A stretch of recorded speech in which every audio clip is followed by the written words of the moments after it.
As a teacher, you never know when you're going to run into your students out in the real world.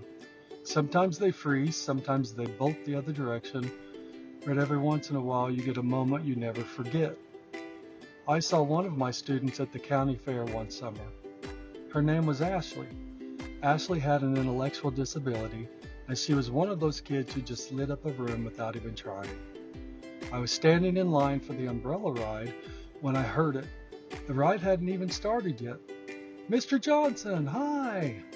There was Ashley, sitting in a seat halfway up, grinning ear to ear. "Hi, Ashley!" Then the ride started. If you've never been on an umbrella ride, it spins fast. It comes around and around and around. And every single time Ashley's seat swept past me without fail, "Hi, Mr. Johnson! Hi, Mr. Johnson! Hi, Mr. Johnson!" Every lap, every time, full commitment. I was laughing by the third pass. By the time that ride stopped, my whole day was made. Ashley had an intellectual disability, but what she had in abundance, joy, presence, the ability to make a grown man smile on a spinning carnival ride. That had nothing to do with IQ. I'm so grateful I got to be her teacher. She taught me more than she'll ever know. Here's what gets me about that memory. Ashley never once calculated whether waving at me was a good use of her energy. She never wondered if it looked silly on lap 4. She never worried that the people around her what they thought. She just had joy, and she gave it away every single time she came around. Meanwhile, most of us are so busy managing how we're perceived, protecting our image, being appropriately reserved, that we've talked ourselves out of joy a long time ago. We've decided that sophistication looks like restraint, that maturity means not getting too excited about anything.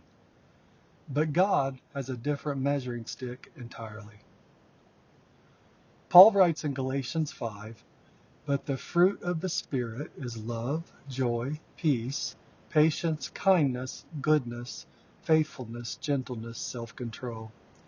Joy sits right there in the list, not as a bonus, not as an emotion you either have or don't based on your circumstances. Joy is fruit, which means it's not something you manufacture.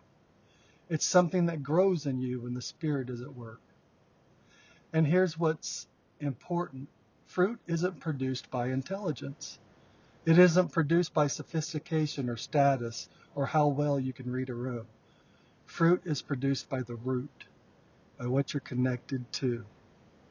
Ashley was connected to something pure and uncomplicated. She wasn't performing joy. She wasn't managing an image. She simply had it. And every lap around that ride, she gave it away without holding anything back. That's what fruit of the Spirit actually looks like when it's not being filtered through pride or self-consciousness. Full commitment, every single lap. Paul writes something remarkable in 1 Corinthians verse 27. "But God chose what is foolish in the world to shame the wise. God chose what is weak in the world to shame the strong."